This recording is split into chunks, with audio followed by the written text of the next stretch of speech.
E segundo lugar não é ruim, não. Segundo lugar é uma posição boa, né? Hã?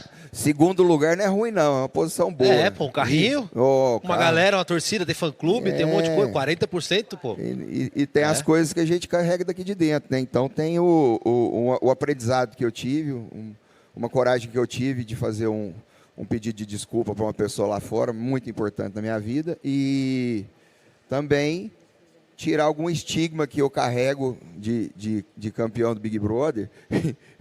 Isso é até engraçado de falar, né? Eu vou falar, porque eu vou falar com muito respeito, né? Às vezes eu estou do lado da Adriana, de mão dada, numa fila de um shopping, alguma coisa, fala, e passa alguém e fala, e cadê a Sabrina? Eu falo, pô, você tem que perguntar para ela, faz 20 anos que eu não sei cadê ela.